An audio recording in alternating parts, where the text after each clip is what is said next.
여러분들, 남의 집 가장 빼오는 거 아니다. 라는 말이 있잖아요. 저는 이 말에 참 공감을 하지 못했는데요.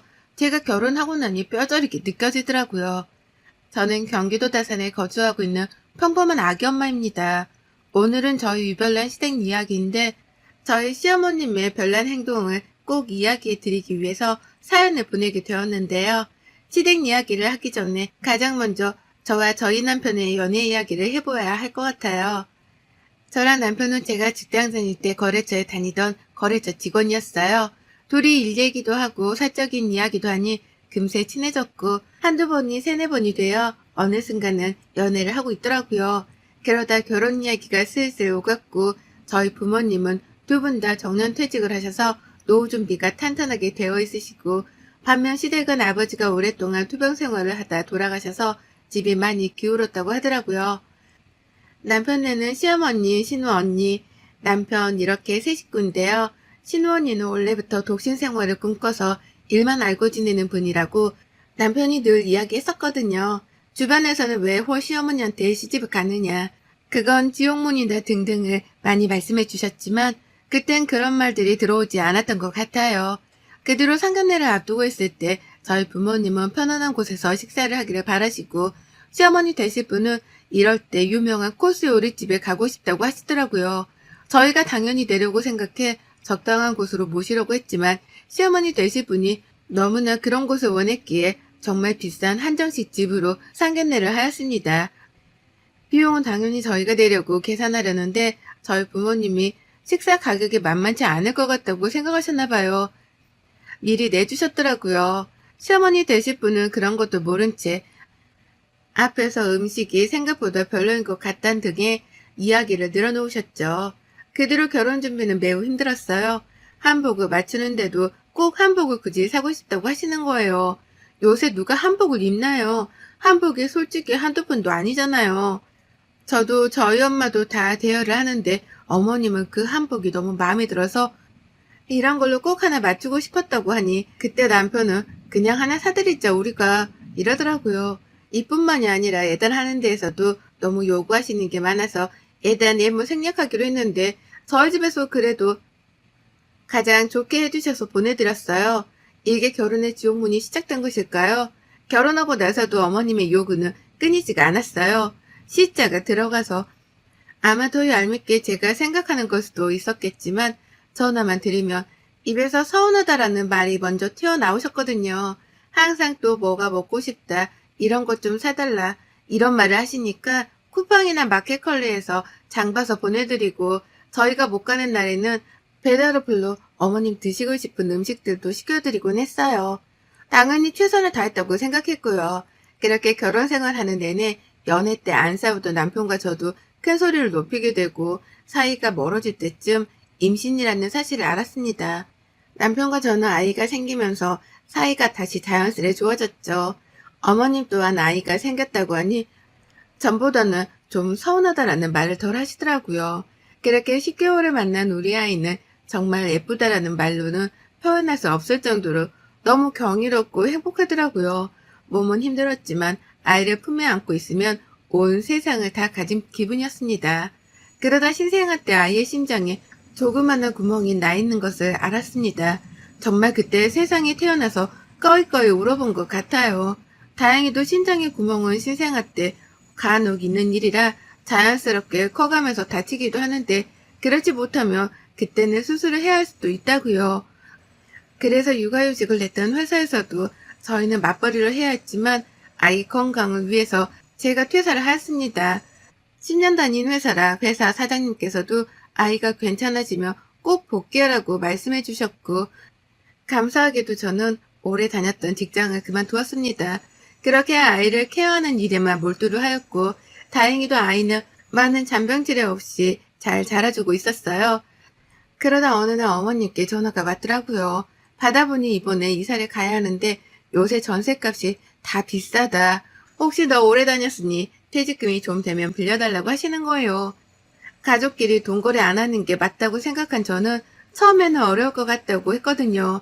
근데 어머님이 저보고 너무 매정하다면서 갑자기 툭하니 전화를 끊으시더라고요. 그 뒤로 그날 저녁 남편이 어머님께 전화를 받았는지 우리가 아직 그렇게 큰돈 들어갈 곳이 없으니 엄마 먼저 빌려드리면 어떻겠냐고요. 사실 지금 살고 있는 이 전세 아파트는 저희 아빠 친구분이 집주인이셔서 시세보다 굉장히 저렴하게 살고 있거든요. 너희 청약 될 때까지 오래 거주해도 된다고 말씀하셔서 진짜 감사하게도 이렇게 살고 있어서 저는 사실 빨리 청약돼서 조그만 집이라도 저희 집에 가지고 싶은 게 가장 최종 꿈이었거든요. 그래서 그 돈은 청약되었을 때 계약금이라도 하려고 가지고 있으려고 했는데 남편이 저러니 우선은 알겠다고 하고 어느 때까지 기한을 정해서 그 안에는 받을 거라고 얘기했죠. 어머님이 돈 빌려준다는 말이 기분 좋으셨는지 전화가 와서는 자기가 한 달에 조금씩이라도 이자를 주신다는 거예요.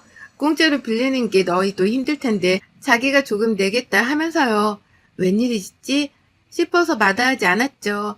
그렇게 퇴직금이 들어오고 빌려드리고 난 후 한 3개월 정도는 소정의 이자를 주시더군요.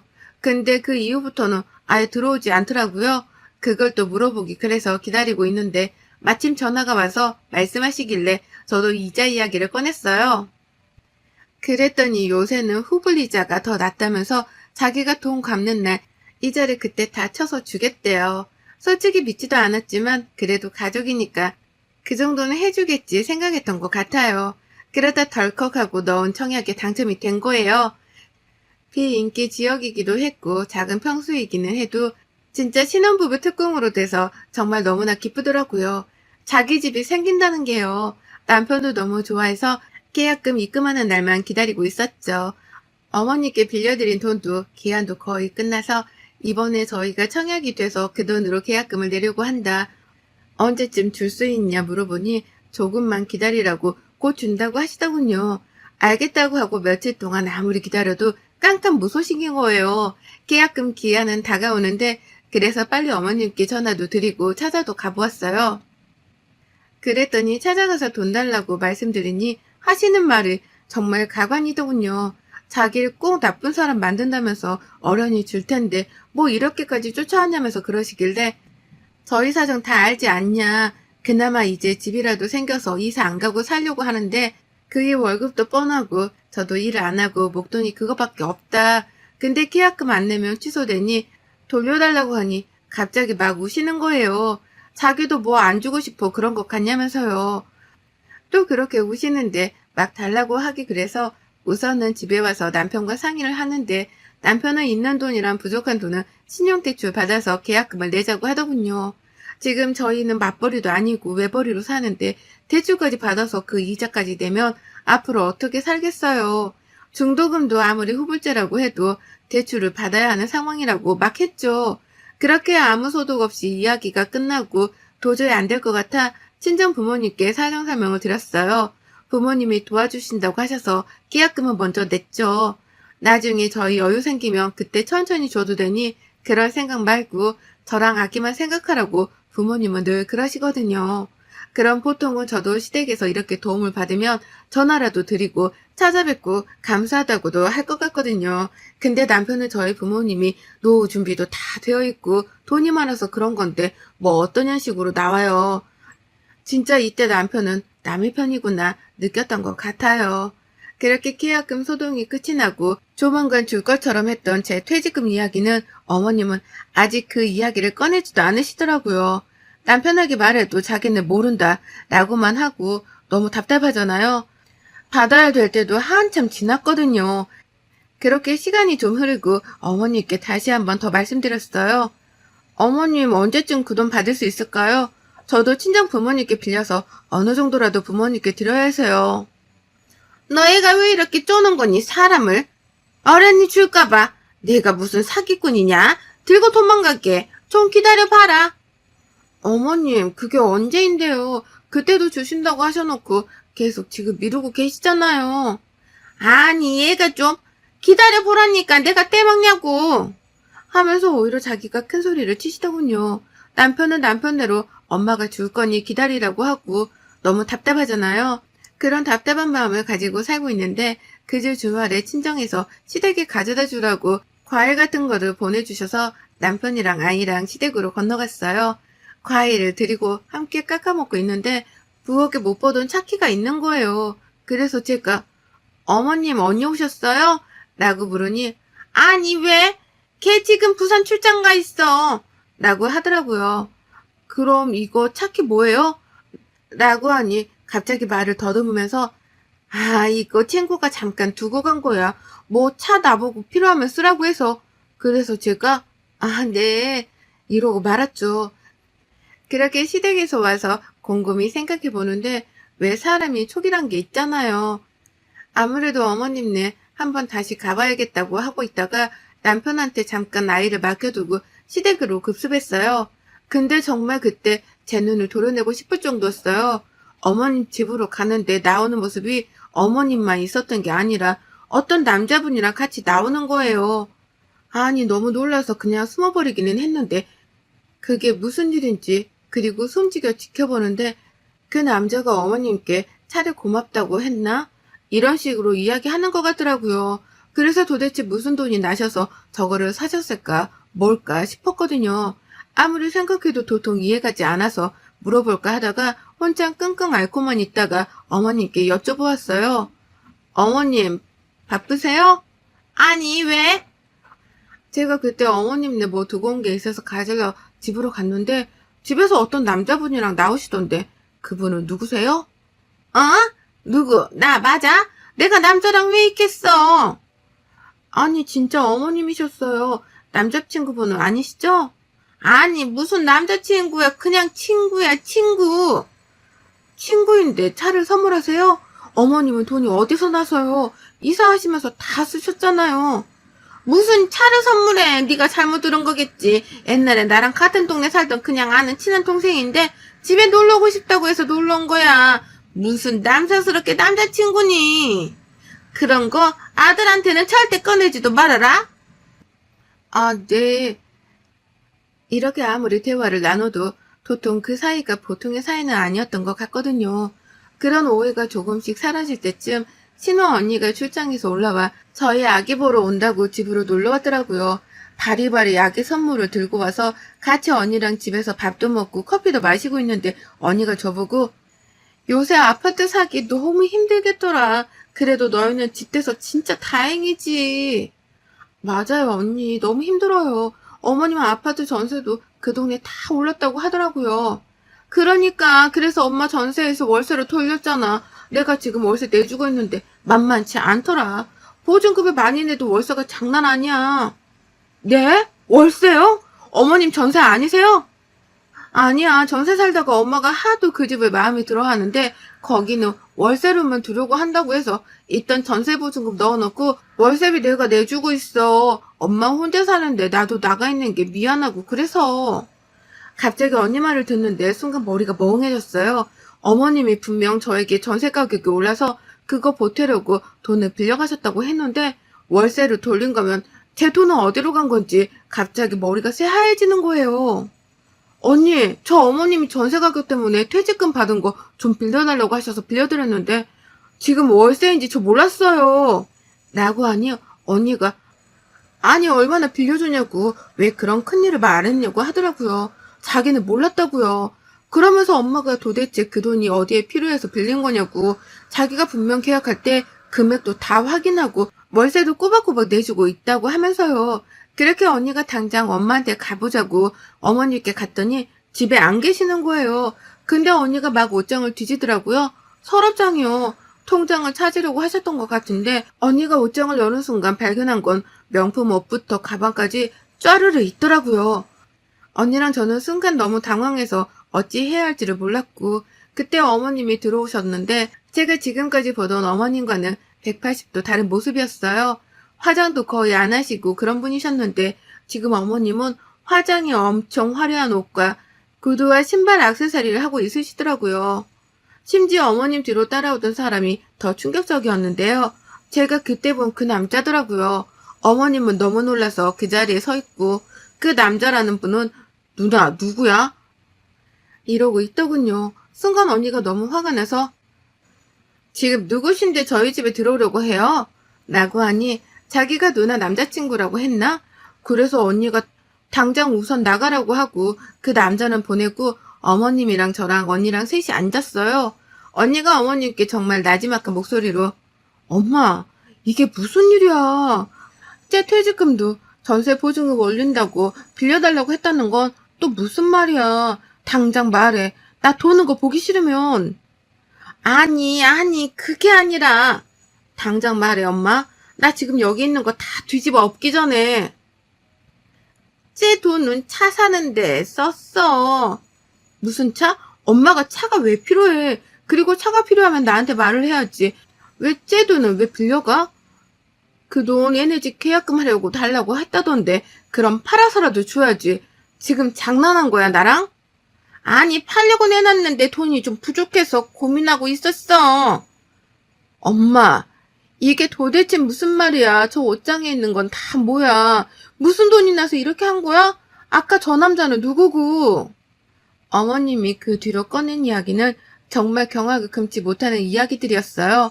저희 어머님이 등산이랑 테니스를 잘 치시는데 테니스에서 만난 남자친구래요. 그 남자가요. 테니스 코치인데 처음에 만나고 이런 것보다 그냥 몇 번 만나서 밥도 먹고 영화도 보고 했는데 어느 순간 잘 만나니까 그냥 외로워서 집에도 놀러 오고 그랬다고요. 그리고 차는 그 남자애랑 데이트하려면 차가 필요하기도 하고 남자가 자기도 차가 있었으면 해서 같이 타고 다니려고 산 건데 그 남자애가 차값은 당연히 자기가 준다고 해서 먼저 낸 것뿐이라고요. 그리고 그 돈을 저한테 빌려서 그 차를 사신 거죠. 언니랑 저는 정말 어머님의 이야기에 경악을 금치 못했고 그럼 나머지 사치한 돈은 어디서 났냐고 어머님께 소리소리 지르니까 뭐 보험 해지하고 카드비도 좀 지셨더라고요. 우선 그 차는 팔면 손해라 언니가 저에게 정말 미안하다면서 제 퇴직금은 돌려주셨어요. 됐다고 정말 됐다고 나중에 차 팔리고 받는다고 했는데 정말 미안하다면서 돈을 주시는 거예요. 그리고 나서 어머님은 결국엔 그 차를 다 파시고 그 남자분 만나려고 했던 사치용품들은 언니가 다 갖다가 환불할 수 있는 건 하고 다 팔았더라고요. 제값도 못 받았지만 언니는 그래야 마음이 편할 것 같다고 다 정리하시더라고요. 그리고 어머님 집도 정리했어요. 언니랑 올해 어머님이랑 따로 떨어져 살아서 자기가 엄마가 어떻게 사는지도 모르고 자책을 많이 하셨어요. 엄마가 저렇게 망가지는지도 몰랐다고요.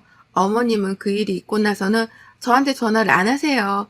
남편은 자기 엄마가 그러기 전에는 엄마 불쌍한 사람이다. 네가 이해 좀 해줘라. 맨날 그딴 소리만 해대었는데 언니한테 그날 저녁에 한 대 맞았거든요. 그런 일이 있으면 자기한테 말하고 당연히 못 빌리게 또 빌렸으면 빨리 갚으라고 했어야지. 네가 뭔데 네 돈도 아닌데 엄마가 쓰라고 하게 놔두냐. 그게 사람이 할 짓이냐면서 너는 장인어른 장모님 부끄럽지도 않냐면서 자기는 이 사실을 알면 정말 우리 집안이 얼마나 콩가루라고 생각하시겠냐고 많이 혼나고 한 대 맞고 그랬어요. 남편은 집에 와서 무릎 꿇고 싹싹 빌더라고요. 자기가 생각이 짧았다고요. 솔직히 남편이 저렇게 할 때마다 이혼하고 싶은 생각이 굴뚝 같았는데 우리 아이 생각해서 참았거든요. 근데 언니가 저렇게 말해주니 당연한 건데도 참 고맙더라고요. 그 뒤로 어머님은 언니랑 다시 부산으로 내려가셨어요. 이번에는 부산에서 오랫동안 출장이 있어서 한 반년은 살아야 해서 거기에 월세로 얻고 잠깐 사신다고 하더라고요. 어머님은 가고 싶지 않아 했지만 언니가 벌써 집도 다 내놓고 빼라고 한 상태라 같이 억지로 가시는 것 같았습니다. 또 우울증도 약간 있어서 우울증 치료도 언니랑 받으러 다니러 간다고 하시더라고요. 그 이후에 언니한테 퇴직금을 돌려받은 돈은 받아서 부모님께 드렸어요. 근데 딱 반만 받고 나머지는 이사갈 때 보태서 쓰라고 하셔서 제 통장에 있네요. 어머님은 지금까지 언니나 남편이 모든 걸 해주니까 그게 맞다고 생각하시면서 사신 것 같은데 혼자 살면서 돈을 어떻게 쓸 줄도 모르고 또 기도 얇아져서 그러신 게 아닌가 싶어요. 좋게 말하면요. 그 남자는 나중에 자기는 사귄 것도 아니었다. 그냥 누나가 몇 번 만나자고 하길래 만난 것 뿐이다. 이랬나 봐요. 언니가 열불이 나서 차키랑 엄마한테 받은 거 다 내놓으라고 해서 가지고 왔다고 하더라고요. 근데 그 받은 물품이 다 고가여서 도대체 이 돈을 다 어디서 났나 싶었는데 그때 아버님이 오래전에 어머님 앞으로 뭐 연금보험 이런 걸 해두셨는데 그거 해지해서 쓰셨더라고요. 카드빚도 좀 있는데 그건 뭐 언니가 차차 갚는다고 해서 그렇게 마무리되었답니다. 또 한 번 가족 간에 절대 돈거래 하지 않는 게 좋다고 느끼는 사건들이었습니다. 물론 어머님도 외로우니 저랬겠지. 좋게 생각해보지만 사실 좋게 생각해야 할 만한 일들은 아니라서 저는 많이 잊고 살려고 하고 있어요. 돈도 다 돌려받기도 했고요. 남편은 그 뒤로 자기 엄마 얘기 찍소리도 안 하고 집에서 쭈구리처럼 살고 있어요. 제가 너무 화나서 각방수 자고 해 남편은 거실에서 자고 저는 방에서 아기랑 자거든요. 여러분들도 절대 가족들 간에 돈거래 하지 마세요. 저는 정말 잘 받은 케이스인데 진짜 못 받는 경우도 많다고 하더라고요. 조심, 또 조심하시길 바랄게요. 여러분의 생각은 댓글로 남겨주세요. 오늘도 시청해주셔서 정말 감사합니다.